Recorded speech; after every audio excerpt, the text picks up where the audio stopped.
Good afternoon. Good afternoon. It's Thais Love here, and welcome to the uh, Mind for Christ series. And we are here to talk about um, parenting in a pandemic. And I want to get right into it. And so we want to talk about some things that uh, have occurred that affect our parenting with regards to the pandemic. First of all, um, some of you may have seen the question that I posed um, earlier today. Has the pandemic impacted your parenting skills? Um, if so, in what way? In a good way, or in a bad way? Put it right there in the chat, and we'll discuss that. I know for me personally, I'm grateful that most of my children are grown and pretty much able to take care of themselves, but I still parent nonetheless. I'm parenting adult children, and I'm a recent grandparent. Okay, and so um, the pandemic has impacted my parenting uh, style somewhat, but and it's impacted it, I think, in a good way. Um, and you may not be like me. You might think it impacted it in a negative way. I know this, that whichever way the pandemic has impacted on your parenting skills and your parenting style, the impact is still very, very noticeable, to the point where your your parenting skills style may have been altered just a bit, or in some cases it might have been altered in a tremendous way altogether. Okay. um, and so I want to talk about um, parenting in a pandemic. um, what what can we do? Okay. And for one thing, this pandemic that we're going through, uh, for us, it's the first pandemic that we've ever seen, but it's not the first pandemic for the world. The earth has seen pandemic before. Yeah, most of us weren't here to experience uh, other pandemics, but those who were there can attest that yes, there was pandemic before. Um, and so I want to talk a little bit about that. Um, and I want to talk about all this month we've been talking about um, on the Mind for Christ series. We've been talking about real women, real mothers. And so I want to talk about a mother today that actually had to parent and mother through a pandemic. Yeah, a pandemic that we never seen before. In fact, she parented through the pandemic, very first pandemic. Um, the whole world never seen anything like it, and it was a worldwide pandemic. Um, and so I want to talk to you today about a lady, a mother, grandmother, wife, sister, daughter, her that lived through a pandemic. And her name was Naama. Naama. Okay. And she was the second wife of Noah. Yeah. Many of us may not know that, yeah, Noah had two wives. He had one wife, his first wife. She was, her name was Haykael. Haykael. Haykael. Haykael. Haykial.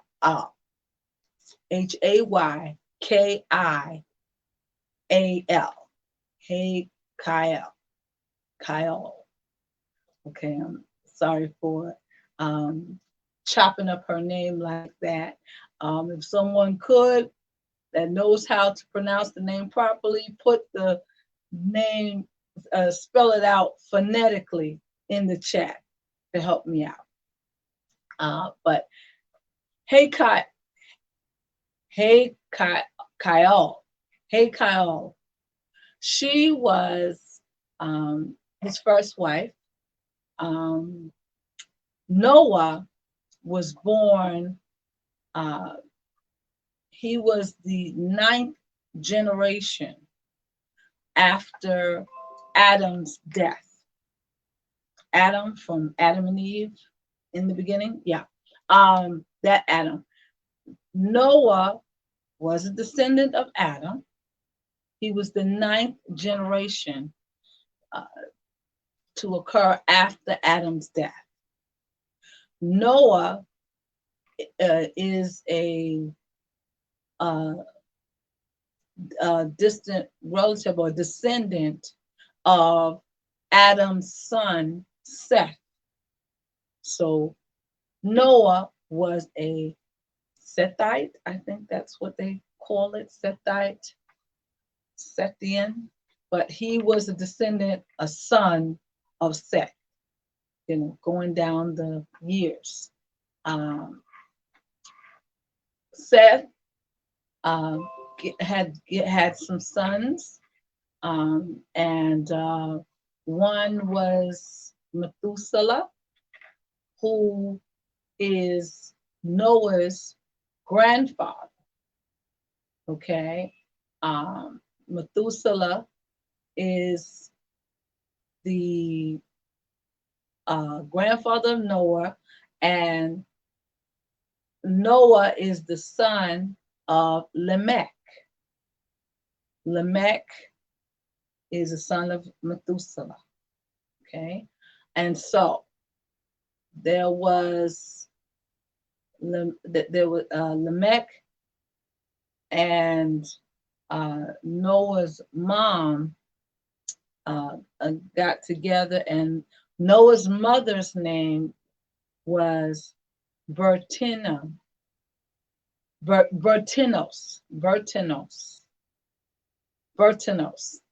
And Lamech and Bertinos got together and had Noah.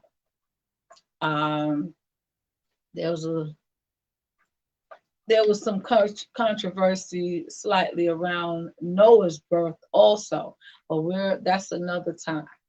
But just so that you know, Noah had parents, and his parents were descendants of Seth, and they were Lamech and Bertinos. Okay, now Noah's first wife,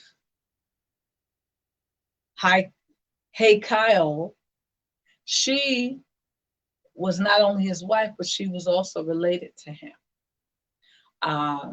She was a cousin of Noah's. And she's the daughter of Lamech, Noah's father.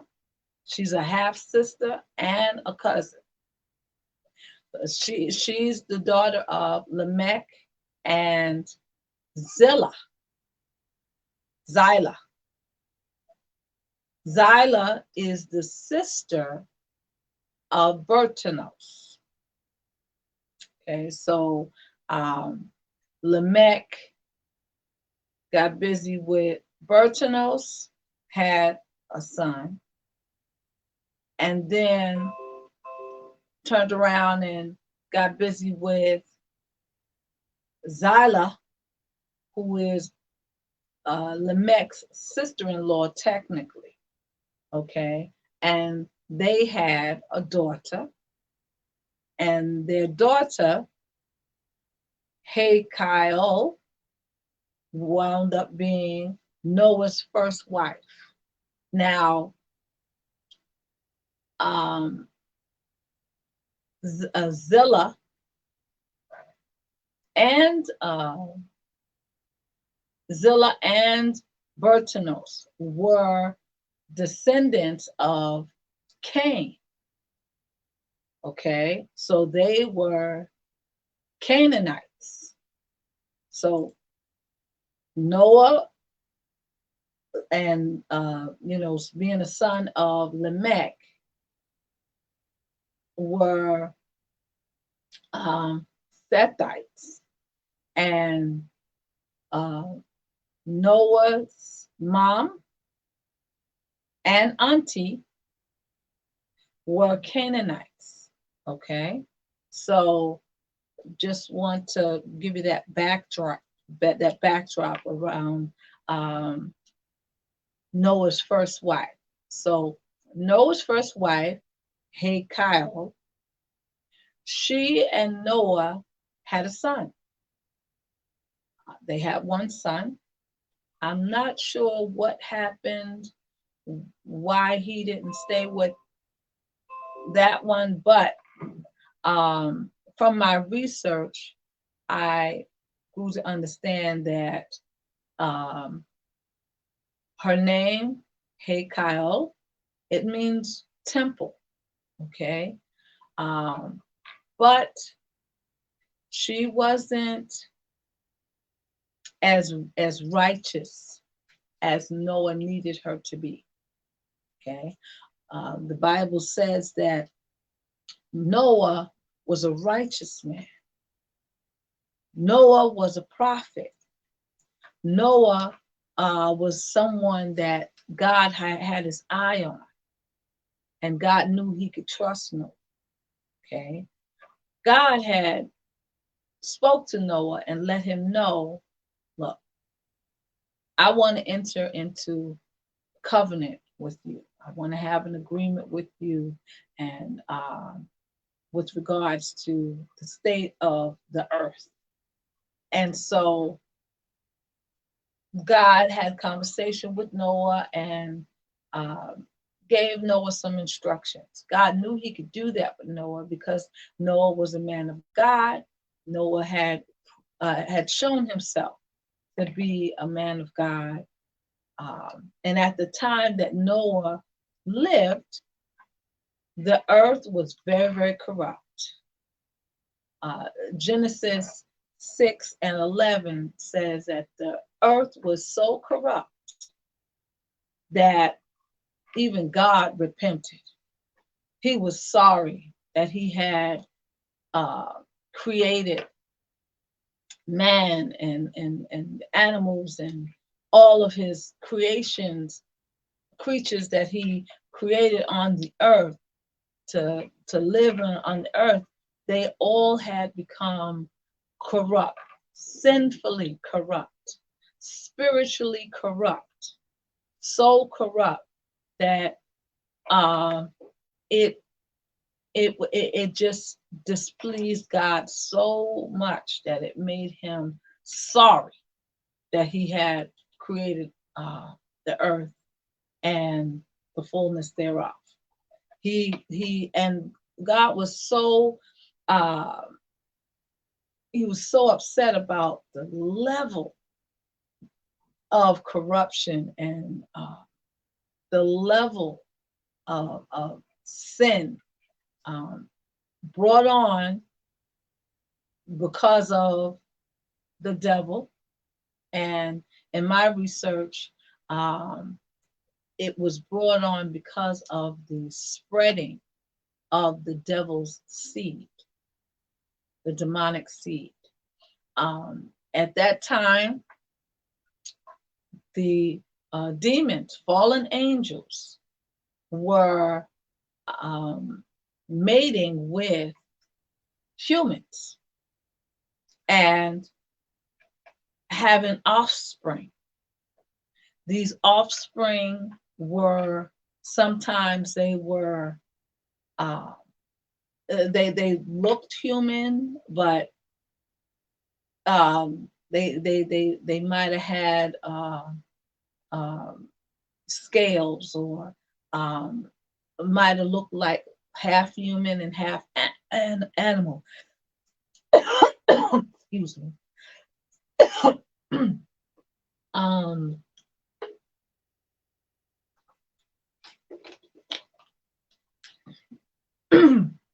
Excuse me. Yeah, they looked half human, half animal, or half animal, half human. They were not the creatures that God had created. They were contaminated. They were altered, genetically altered by the enemy, by the devil, by Satan and his seed. Back then, the Satan had seed. The demons had seed, and they mixed their seed with with humans, and formed a whole race of people that were half human and half demonic, fallen angel. They were called the Nephilim. The Bible talks about how the fallen angels looked at the daughters of men and saw that they were good. And they sought to mate with them. And so you had these women and men mating with these half-breed beings that were not created by God at all. And they were evil. And they did not, they were evil. They did whatever they wanted. They wanted mankind to worship them. They wanted to be God or be gods. Okay.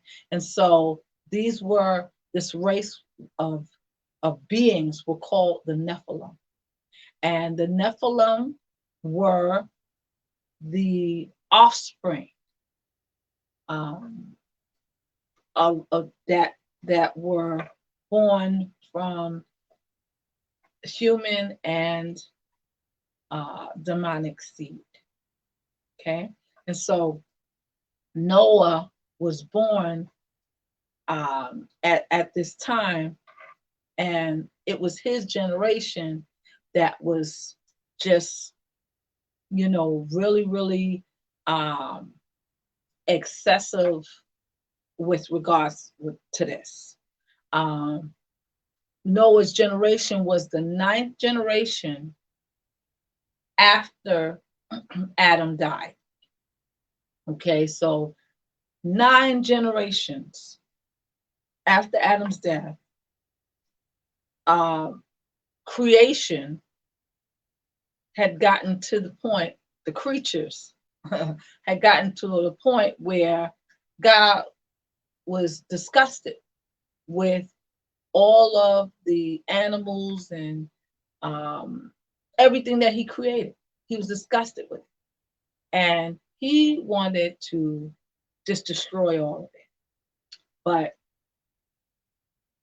even in all of that, while men were sleeping with demonic women and women were sleeping with demonic men or demons, and animals were breeding, and everything was just all mixed up. In this time of corruption, uh, everyone was doing it. Everyone was involved in this, but not Noah. Not Noah. Noah's like, that's not what we're here for. That's not what we're going to do. Uh, the Lord is my God. I'm going to follow him. Okay. And so Noah, he didn't get into any of that. And so when it was time for him to get a wife, his first wife was Kyle. And him and her got together and they had a son. And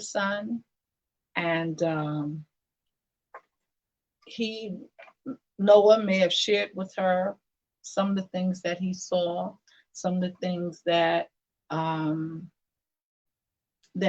happened in his life, or that the Lord showed him, and he shared it with her, and but they only had the one son. And then Noah,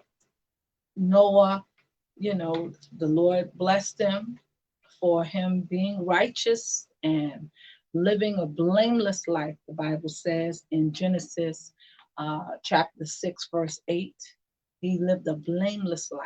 He was, he was very righteous in respect to his entire generation. And so the Lord blessed him, and he was able to take on another wife. And this wife, her name was Naamah. Naamah was a God-fearing woman too. The Bible doesn't make it clear, but I believe that Kyle, she was, she knew the ways of the Lord. She came from a family that, was God-fearing.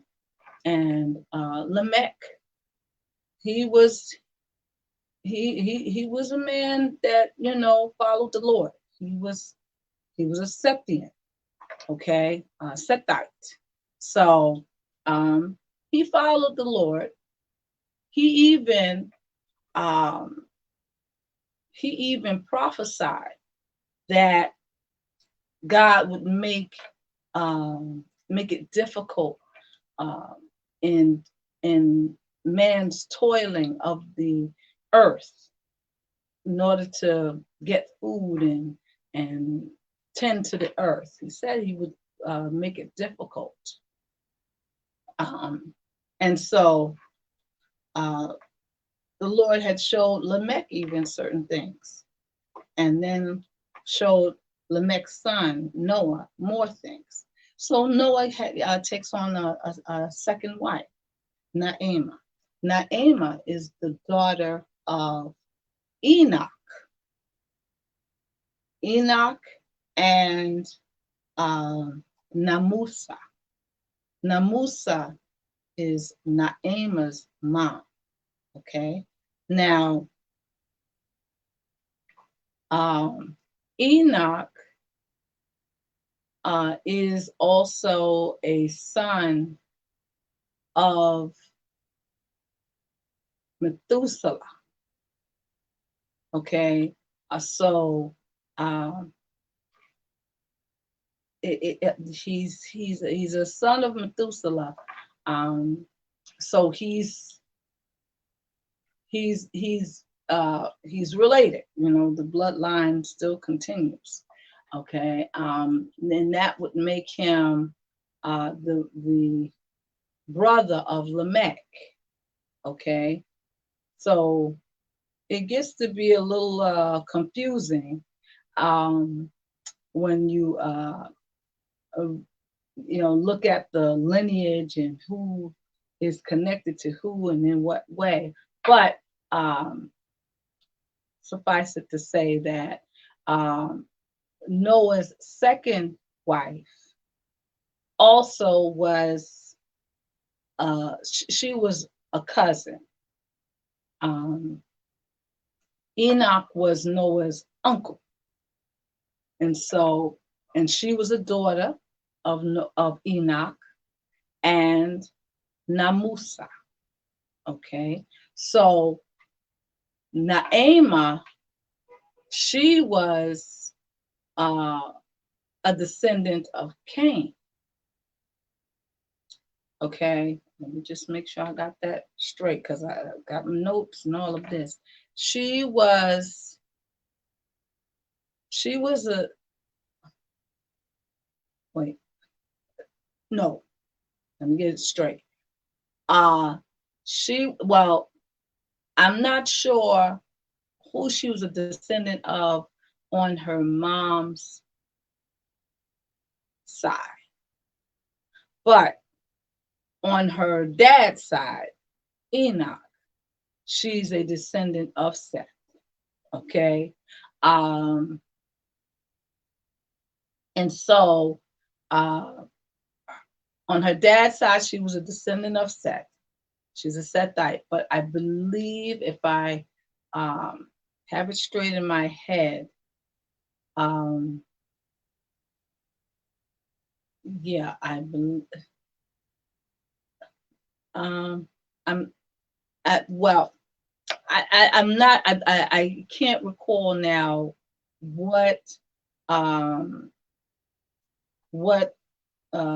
who did Naamah's mother descend from. Not sure, but I do know that it still was kind of close amongst the descendants of Adam. So, but I say all of that to say that Naamah,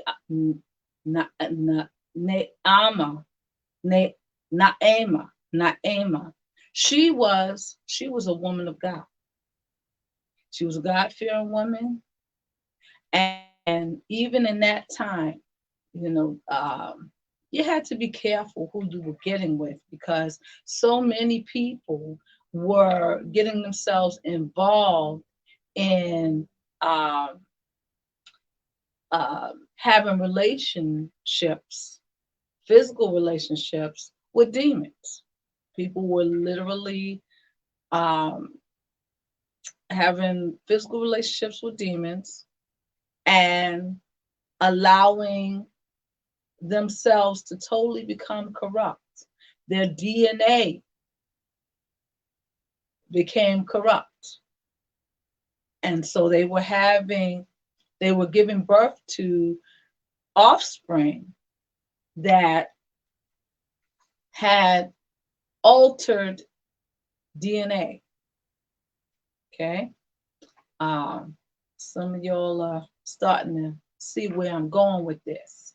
And so, but not Naamah. Naamah was a woman of God. She was a God-fearing woman of God. And she was devoted to God. And so she loved her husband. She was devoted to her husband, Noah. When things started getting really rough and the whole world was,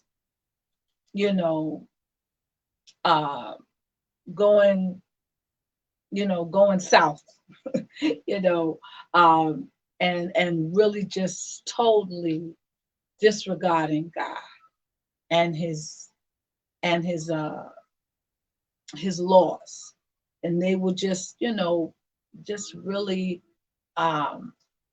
allowing themselves to be consumed with this demonic worship and this idolatry and things of that nature. The world, everyone, or mostly everyone that was involved in this, they experienced corruption to the point where it diseased not only their DNA, but it diseased their spirit. They experienced everyone that was involved in interactions and having relations with these demonic beings, and they're not only were they corrupt physically, but their spirit was diseased, filthily corrupted, to the point where God was like, oh my gosh, it's disgusting. He was disgusted with them. And people were just engaging in all kinds of activities, ungodly activities, and having ungodly relations, and having children, and the children come out looking all kinds of ways, and strange. Some of them were very, very large, and very, very tall, and they had different capabilities that were beyond human. Some of them looked like animals, but had the body of a human, but the face of an animal, or the body of an animal and the face of a human. Some of them were were not so nice to look at, or they had just different things that they did, as part of their beings. You could clearly see that they were not from the human race, the one that God had created. You could also see that they were not from the animal kingdom all the way, not the one that God created, because they were, genetically altered.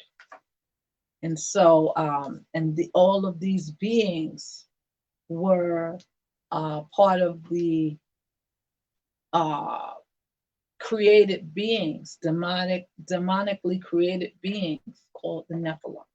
And you had to really check to see who's who when you were, seeking a spouse. So Noah, he had gotten himself a second wife, and she was a woman of God. She, like Noah, lived her life blameless. Like, I don't know what really happened between Noah and his first wife, but the Bible doesn't say she lived her life blameless. From what I researched, it seemed like, she started out, she was raised in the fear and nurture of the Lord, just like Noah was. But as life went on, she may have succumbed to the pressures of the world at the time in some kind of way, shape, or form. Okay. And so when so Noah, he was closer to, and he interacted more intimately with Naamah as his wife. And him and Naamah had they had 3 sons: Shem, Ham, and Japheth.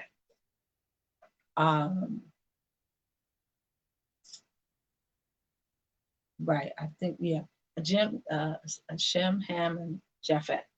And with their 3 sons, They raised their three sons in the fear and nurture of the Lord, in the face of a very corrupt world. While everyone else was doing whatever feels good, do it till you're satisfied, anything goes, and all of that. Um, Noah, Naamah, and their family, they were like, this is what we're doing here. No, you're not like everyone else. As for me and my house, we're going to serve the Lord. That's what we're going to do. And Naamah, she was the kind of mother that she was strong. She was devoted to God and her husband and her family. Okay. She raised her three sons so that they understood, look, I'm not like the rest of them.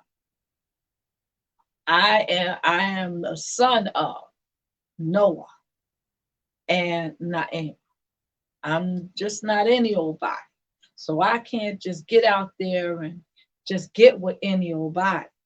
And she raised her sons to so that they too were men of God, and they were righteous like their father. And when they went out to seek wives, they made very wise choices, and each of them selected women that also were raised in the fear and nurture of the Lord. So they all could stay on one accord with regards to upholding the laws and the things that God had shown them. They were all on one accord as a family in terms of their worship and how they to live and conduct their lives. All of them. The three sons, the three daughter-in-laws, mama and daddy. And that's a blessing. And that speaks very highly about the kind of mothering and parenting that both Noah and Naamah were successfully able to do. Even when the whole world just seemed like it was going crazy. Okay. Now, they raised their children, and just so you know, Noah was 500 years old when he had his three sons. 500 years old, okay? And Naamah, she was up there too. So these were mature, old school parents, as we would call them. They both knew very much the traditions, the culture, their lineage, their God, how to live their lives. So these were pretty rooted parents, and they raised their sons as such. And their sons, when they, got wives and, started leading their households, they ran their households the same way that their parents showed them. And they remained righteous and walking in the Lord.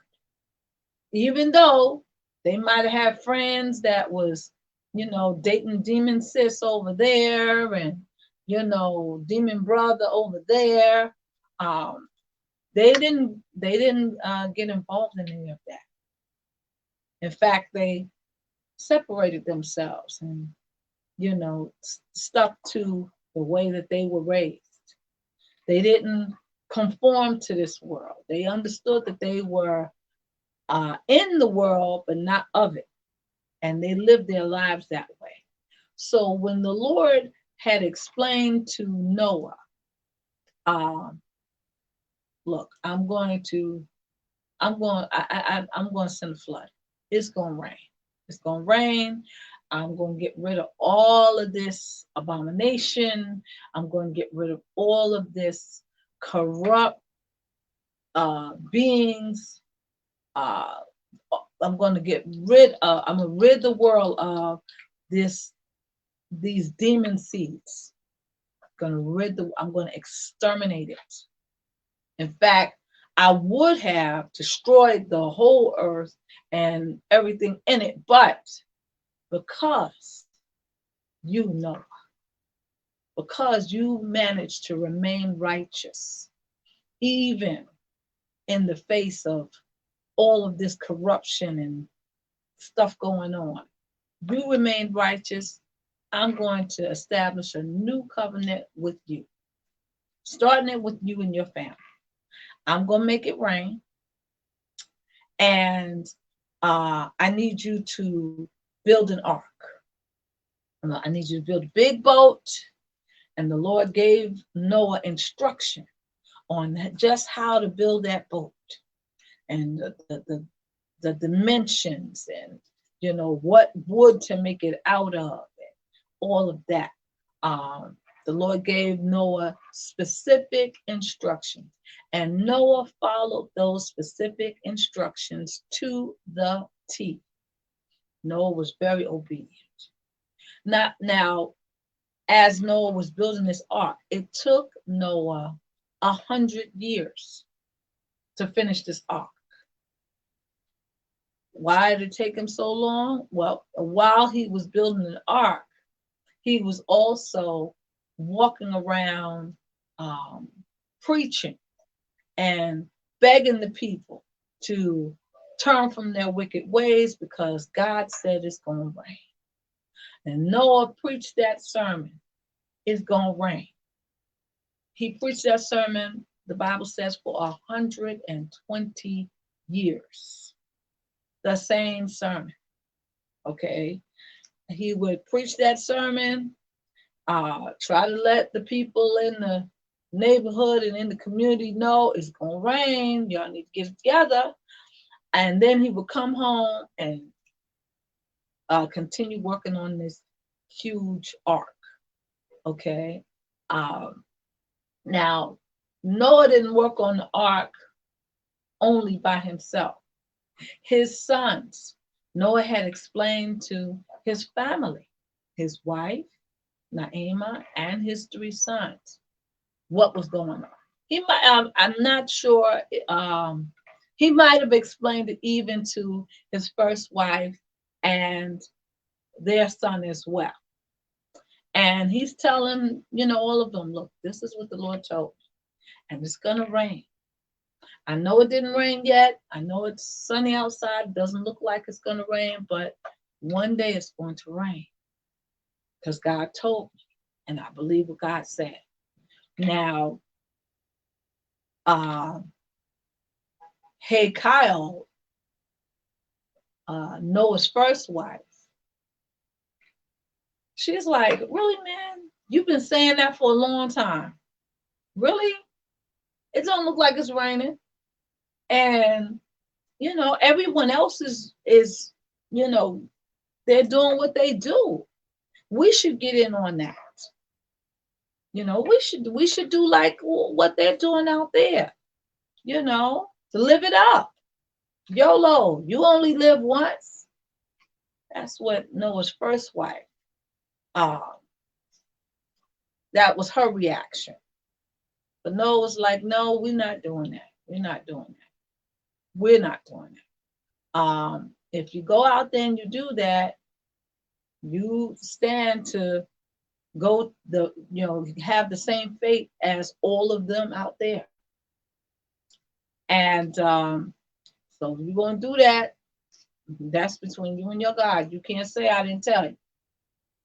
And somewhere along the line, that first wife, Kyle, and her son found themselves out there doing what the world was doing. And when that ark got finished being built, and it was time to go in the ark, Hekael and her son missed the boat, and they wound up dying in the flood. So, but Naamah and her family, she was there and had, her sons and her daughter-in-laws. They're all there, and as the years are going by, they're still holding on to their faith. They're still holding on to what God had said to Noah. They're still, they're looking for the rain. Didn't rain yet, but they know it's going to rain one day. And the sons helped Noah finish building the ark, and they continued to worship God and live their lives righteously. The sons with their wives, Noah with Naamah, continue to live their lives righteously. The sons, with their wives, they started having children, and the family started growing. Naamah, she had grandchildren, granddaughters at that. And so, and the granddaughters, when they got of age, they started seeking, who they would marry. And the Bible says that all of her granddaughters, all of them, married men that were from the world. And when they married these men, they were outside of the family. They were not following what their family, the way they were raised. They walked away from the way they were raised. And they no longer followed the righteous lifestyle that they were raised in. And they followed their husbands out there into the world. And when it started to rain and it was time to go in the boat, all of Naamah's granddaughters missed the boat. And they too died in the flood. And so the boat is now complete. God gives Noah more instructions and lets him know, I need you to gather the animals. I want you to take 2 of each kind of the unclean animals. I want you to take them, 1 male, 1 female, of every animal that's here. Just 1 male, 1 female of the unclean animals. Okay? And I want you to bring them in the boat with you, in the ark. The Lord also said, I want you to also bring 7 of each clean animals. So with the clean animals, God instructed Noah to have 7 males and 7 females of each clean animal. The reason why God asked for him to bring 7 of each clean animal, male and female each, and only 2 of the unclean animals, 1 male, 1 female, like that, of the unclean. It's because the clean animals, those were the animals that uh, Noah and his family would use um, to sacrifice and make offering with. And so God wanted to make sure that Noah and his family could continue to worship and, present offering to God, even in the midst of uh, uh, spiritual pandemic. Uh, so Noah did that, and Naamah also, she helped. In fact, they all did. The sons, the daughter-in-laws, they helped. You know, helped someone gather the the things that they would need so that they could sustain themselves. So the animals needed food. Um, you needed to have plenty of water. You needed to have stones or things that you can make fire with so you can cook and clean. And, you know, so they packed this ark, this huge boat with all of these things. Um, so they had, not only did they have 7 of each kind of clean animal and 2 of each kind of unclean animal, uh, they also had enough animals that they can use for food, in addition to 2 of each kind unclean, 7 of each kind clean. Okay, so God had provided them with everything that they needed to go through this, uh, the world, to come through this pandemic, spiritual pandemic. God had promised them that He would save them and that they would not be harmed. Whereas He was going to destroy everything else, everyone else, going to destroy it. But God decided that He's not going to destroy the earth, though. He's just going to wash the earth. And so that's what happened. The Apocrypha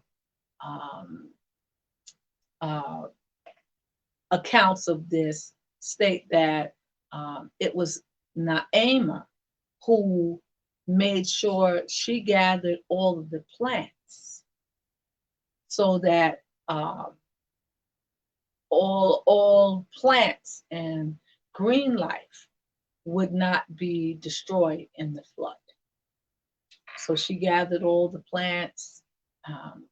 She was a botanist, and those of you who have the green thumb and enjoy raising plants and having plants around, you can thank Mother Naamah for making sure to put plants and seeds in the ark so that we could enjoy them to this day.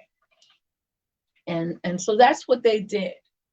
And the Bible says that when it was time to get into the ark and it started to rain, the only people that were spared were Noah and his wife, his 3 sons, and their wives. So it was a total of 8 people. And then all of the animals and plants and food and all of the things that they stocked the ark with so that they could bring it with them to the other side of the flood.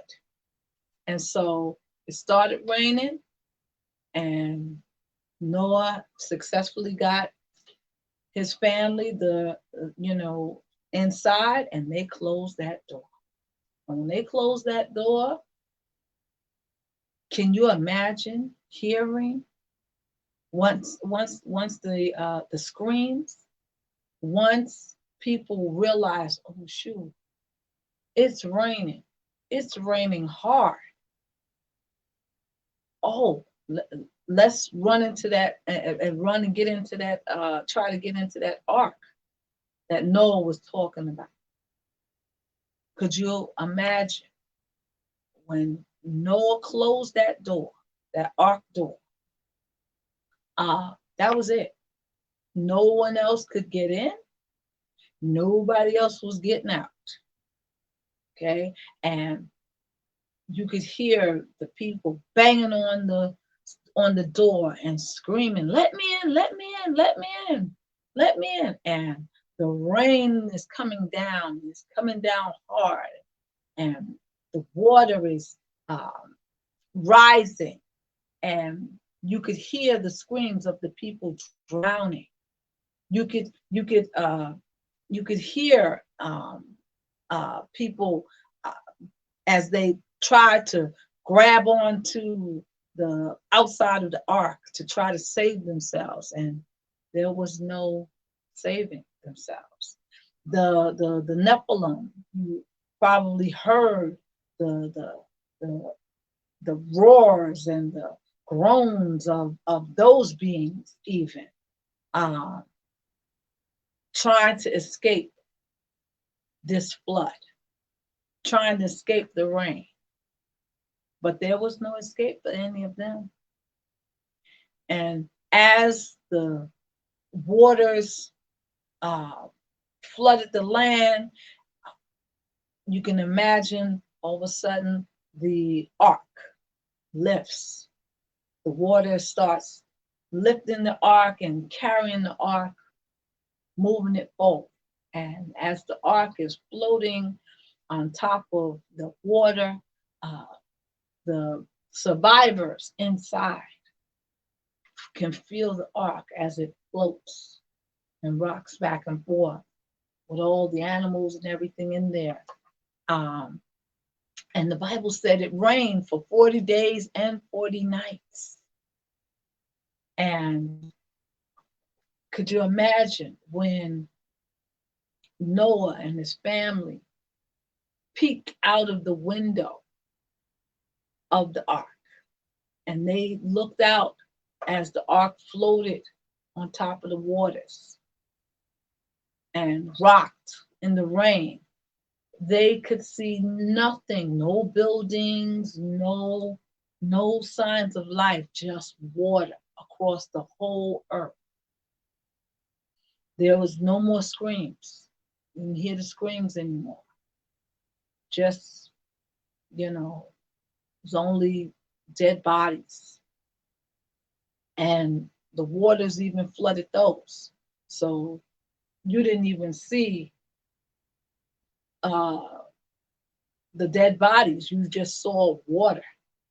And you could look for miles and miles and see nothing but water. At one point, Noah had sent out a raven to see if the waters had dried up and if there was dry land out there. And the raven went and never came back. And then a few days, weeks later, Noah sent out a dove. And the dove went and came back a few days later with an olive branch in its mouth. That's how Noah and his family knew that, okay, there's dry land out there. The waters are drying up and subsiding, so we are going to hit land soon. But could you imagine being in that boat after packing up everything of value that you had left?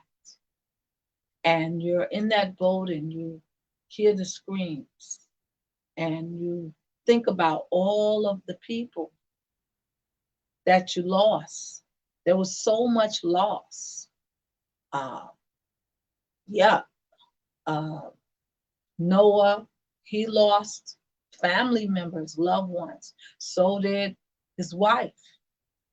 Uh, there were family members that were out there that didn't get on the boat, couldn't get on the boat, and they were washed away in the flood. Um, uh, the Apocrypha um, account states that Naamah, she was saddened at the fact that all of her grandchildren, well, all of her granddaughters um, died in the flood. They died in the flood. And so you could imagine the grief.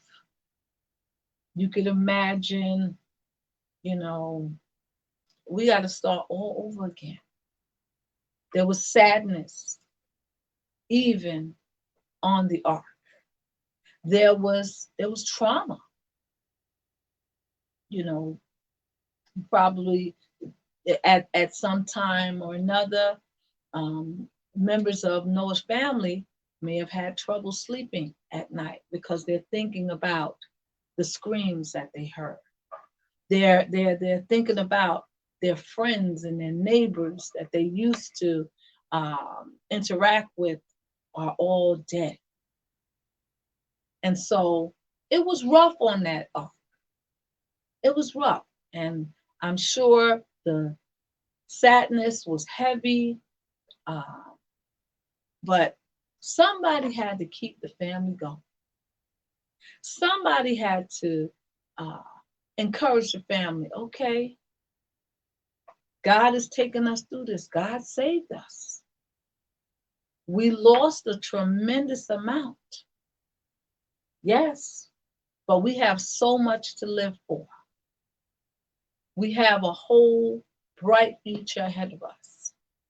Yes, we have the responsibility and task of starting all over again from scratch. But God chose us to do so as a family. And so that's what we're going to do. The Lord had told Noah's family, once you get on the dry land, be fruitful and multiply. God had used the flood to reset the whole earth. The flood was like a reset button after the spiritual pandemic of corruption had occurred for so many years. God simply pressed the reset button and had the rain come and the flood, and it washed the whole earth, cleaned up all of the corruption, the filthiness of the world caused by the demon, Satan, and his seed. God had washed the whole world and rid the whole world of that. Now Satan is still around. He's still with us and his demons. But Satan no longer has seed. So he can no longer physically corrupt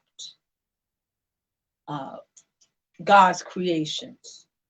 God shut that all the way down. Shut it down.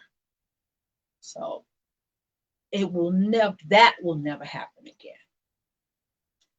The enemy, He just wants to be like God, and he attempted to procreate. He attempted. He did it, but God got rid of it, terminated it all. And God reset the whole earth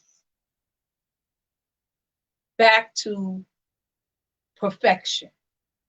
Reset the whole earth so that it was clean, it was healthy, it was nice, and left both Noah and Naamah with the responsibility of uh, ruling the earth, subduing the earth.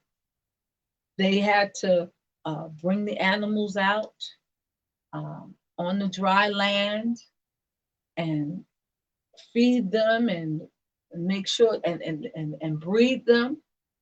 Noah was skilled in husbandry. So he breeded the animals so that they would repopulate the earth. His sons and daughter-in-laws, they got together and became fruitful and multiplied to repopulate the earth with humans that the Lord created. Okay. Naamah made sure that she distributed the plants and replanted seeds and made sure that the plants were part of the entire reset process that the Lord had taken the whole world through. And they lived on the earth in paradise for many, many years. Noah was 956 years old. Wait, let me just make sure. Yeah, he was 956 years old when he died. Okay. He and his family were on the boat in the ark for about a year.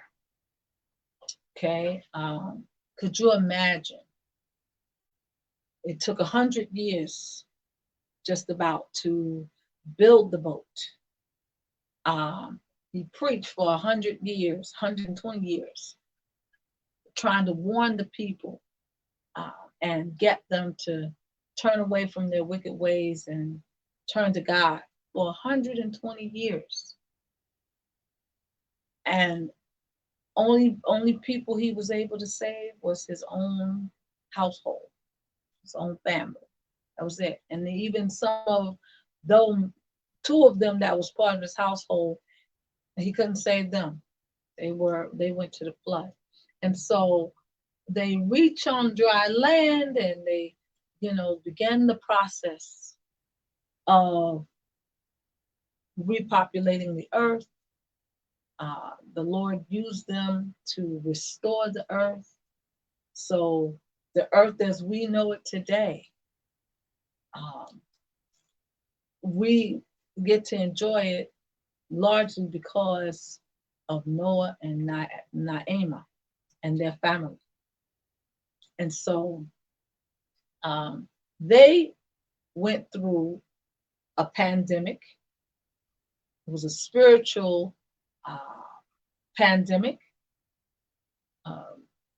brought on by the sickness and disease of people's spirit being contaminated, people's DNA literally being contaminated with the demon seed.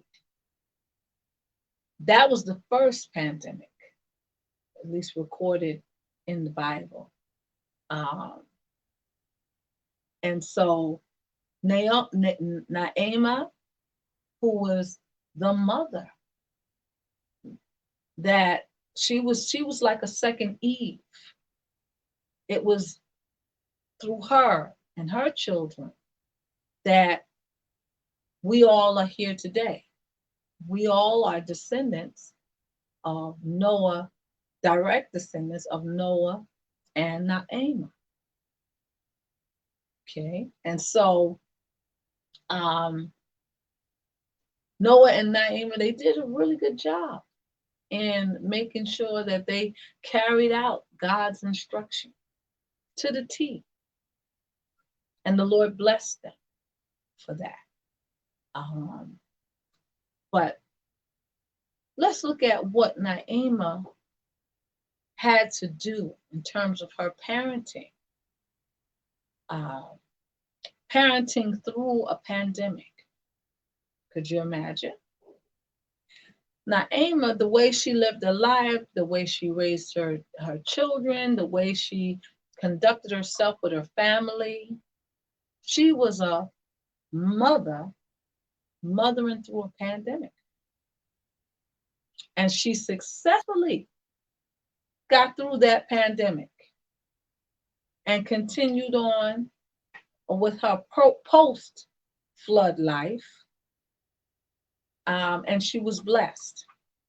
Now, what are some of the things that Naamah had to face as she parented through a pandemic? Well, let's look at who Naamah was. What kind of woman was she? Well, the Bible doesn't speak a lot about her. In fact, the Bible doesn't even mention her name. We know her name from the acro, from the apocrypha, the apocryphic accounts of the flood and Noah. Okay, and the apocrypha has religious texts, sacred texts in that book that is not included in our Bibles. Okay, and so, but according to the apocrypha, the apocrypha accounts give more details and answer certain questions that the Bible is silent on. Okay, so the Bible doesn't give us her name. Okay, but we know that she was there. The Bible does let us know that Noah got on that ark with his wife. Okay, and there is a Naamah mentioned in Genesis in the Bible, but the Bible doesn't spell it all the way out that that's the Naamah that was married to Noah, and the same Naamah that got in the ark with Noah. Okay, but we do know just from the outcome of the story, we can read between the lines and peek into Naamah's personality. We know that Naamah, she had to be a woman of God. The reason why we say that is because she married a prophet. She married a righteous man. In fact, the Bible accounts that there were more unrighteous men around than there were righteous. But of the righteous men, Noah stood out as some of the most righteous men. And she was attracted to that. She made sure that she got alongside of him, and when he decided to take her to be his wife, she stayed right by his side. She stayed right by his side through thick and thin. Come flood or high water, she was there. Okay. She was faithful. She was faithful um, and consistent. The Bible talks about all the things that Noah did, and his sons, helped him to do. And, we know that she was there. She was there through everything. We know that she helped. It wasn't easy to go through something like that, as many of us know today, as we live through this current pandemic. It's not easy. Could you imagine? They had stresses too. There was stress in Noah's family. They had to deal with their neighbors, community people, even relatives, laughing at them, and thinking that they were strange because Noah was convinced that it's going to rain. God told me it's going to rain. And because God had told him and not told everybody else, some people thought that, okay, Noah, he's not wrapped tight. He's been saying that same sermon, week after week, day after day, month after month, and it's not even a cloud in the sky. Really?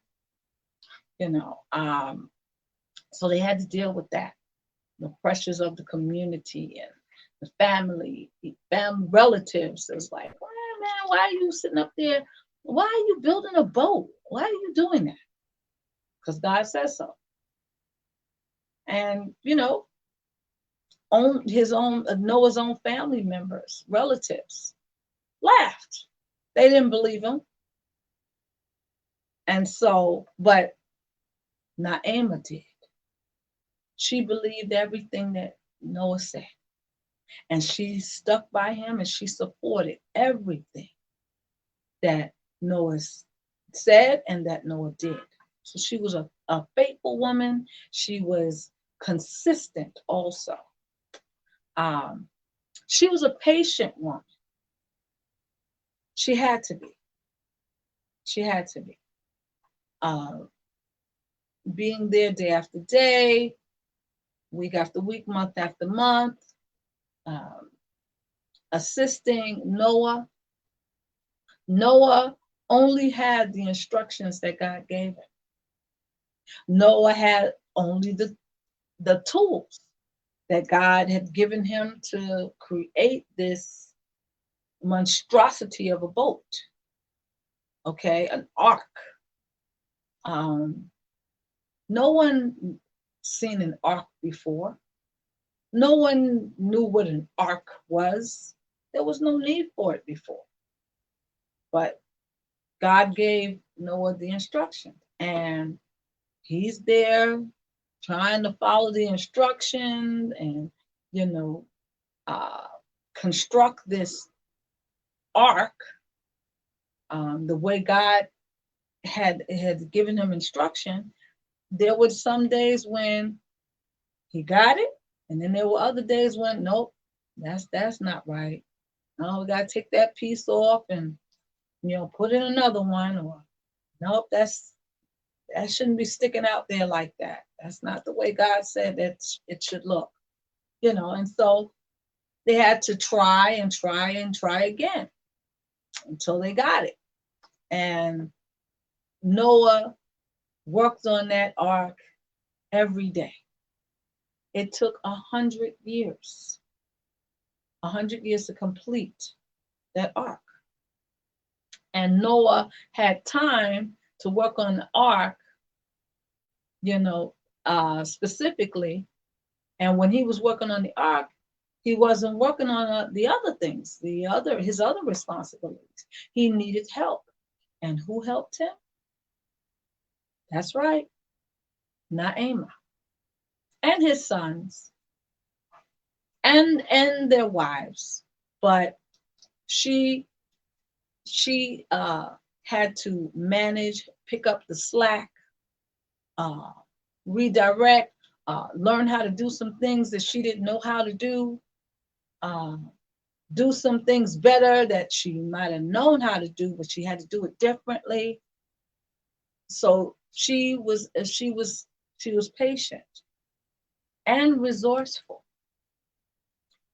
Um, Once they came out of that ark onto dry land, they knew that they couldn't do things or live life like they did before the flood. They had to come up with new ways to do things. They had to uh, spread out and uh, do do some new things that they may not have known how to do. Uh, just like we are today, we have to. We can't live life like we did pre pre-pandemic. Um, we have to figure out new ways to do some of the things that we used to do, or just do it a little bit differently. Okay. And so Naima, she was resourceful. She was able to come up with those different plans. The earth was clean. It was reset to perfection. It was reset to the point where uh, it was so clean. It was almost like a brand new Eden.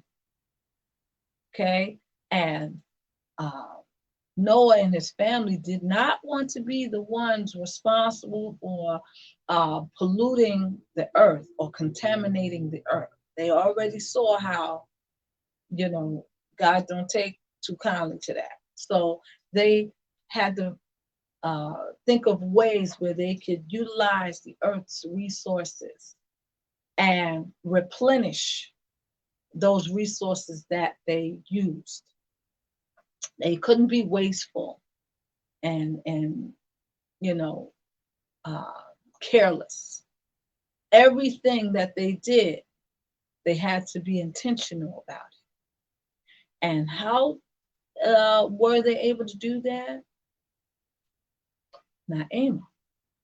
Naima, as Noah received the instruction and tried to figure out the best way to execute the instruction from God, Naima also, she received the instruction also. And she uh, would think of creative ways to help her husband execute those instructions and successfully complete the mission. So she was creative. She was resourceful. She was proactive.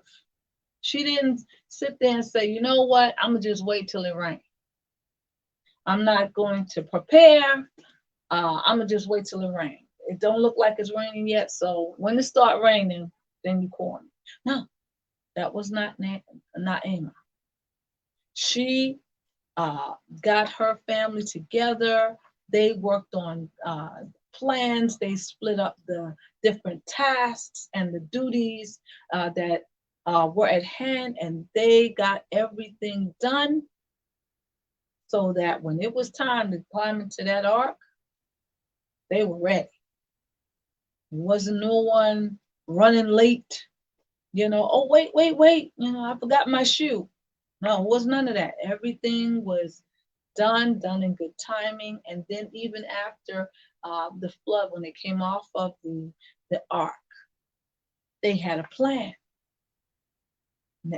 Naima had a plan. Okay, we're going to have to build. We're going to have to replant. We're going to have to breed, us and the animals. We're going to have to do all of this. And then we're going to have to teach the ways of the Lord. We're going to have to teach and make sure that God in his word gets out to the people, the new people that are going to be born. So Naamah, she already understood how to raise her children in the fear and nurture of the Lord. And she did that so much to the point where her sons were able to raise their children in the fear and nurture of the Lord. So to the point where, there was no temptation to stray away from what God had said. They had lived through watching people die that did not adhere to what God had said. Not only did Naamah lose granddaughters, but her sons lost children because they did not follow the instruction. And so once they had the opportunity to have more children, you best to believe they made sure them kids understood, look, this is how we're going to do this. This is how we're going to live our lives. And they made sure that they raised those children understanding fully who God is, who they are, who they belong to, and how they should live their lives. That's the kind of parenting you need to do in order to successfully come through a pandemic. Okay. So I was going over the personality traits of Mama Naamah. Yeah, I said that she was faithful. I said she was a woman of God. I said she was resourceful. I said that she was consistent. She was a committed woman. She was committed to her God. She was committed to her husband, and she was committed to her family. She did not walk away. She didn't throw her hands up when challenges came, frustrations came. She had a made-up mind. We're going to get through this. There will be joy after this. Yes, there will be. And so that's what she did. And she believed, and her faith was so strong that she was able to not only tell her children about how they should live, but she also showed them in her life. Okay. She was a great example, as well as Noah, but she embodied God's teachings. She embodied and modeled for her children, her grandchildren, great-grandchildren, and all of that, how you should live and how to do this. Okay. She was consistent with that. So she was, she didn't flip-flop. She stayed right with it, so that her children, her children's children, and her children's children's children would have those examples to live by. Okay. So she was committed. She was committed to her husband. She didn't, every day it didn't rain, even though he said it was going to rain. She didn't throw her hands up and say, you know what, I'm out of here.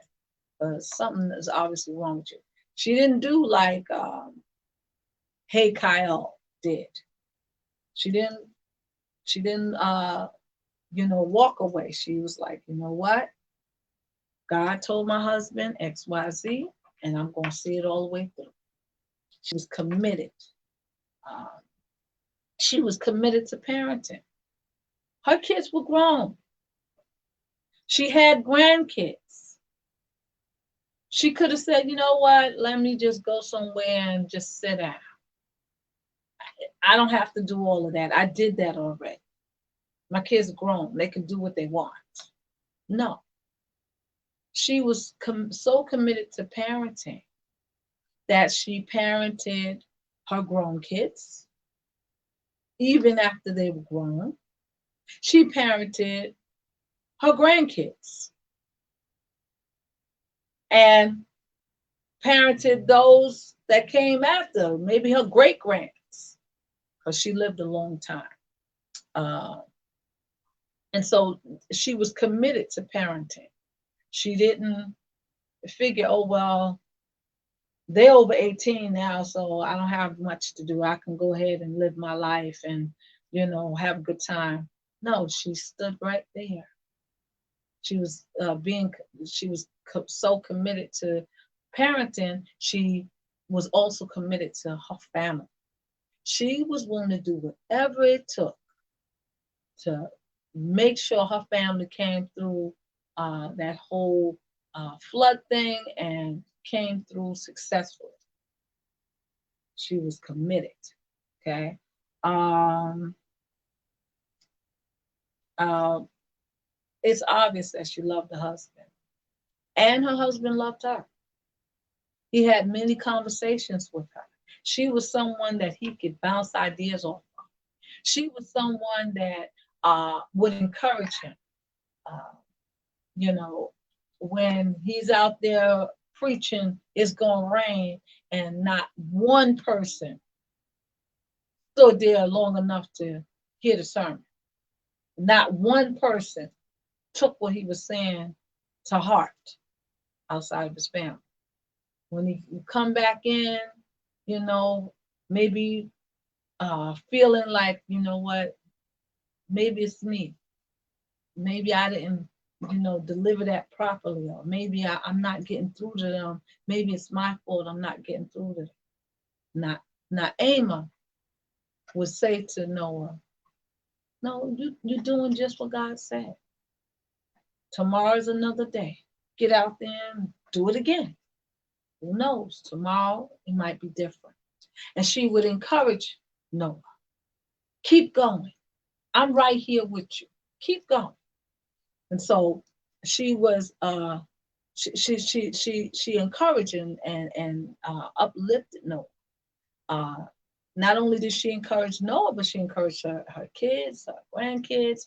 I mean, they could have been traumatized by some of the things that they saw, some of the things that they heard once they got ready to go into that ark and, float away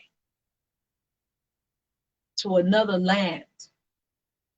Uh, when they came off the ark, the whole earth was totally different from the way it was before they got on the ark, got in the ark. Okay. That was some serious life-changing stuff. They could have became overcome with grief. They could have got stuck there. Think about how many family members died, how many of their friends died, and all of that. They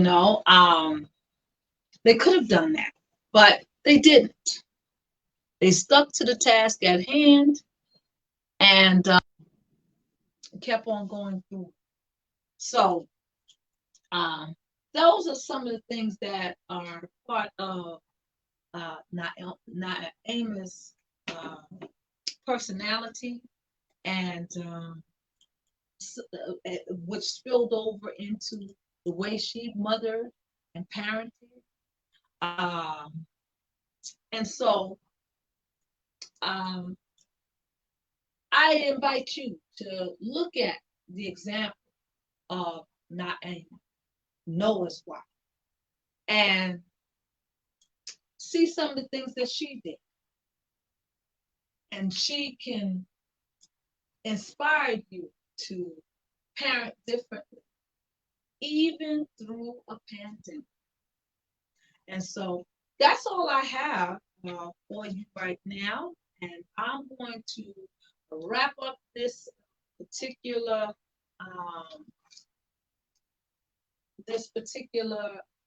live and everything, and I'll see you all in the chat.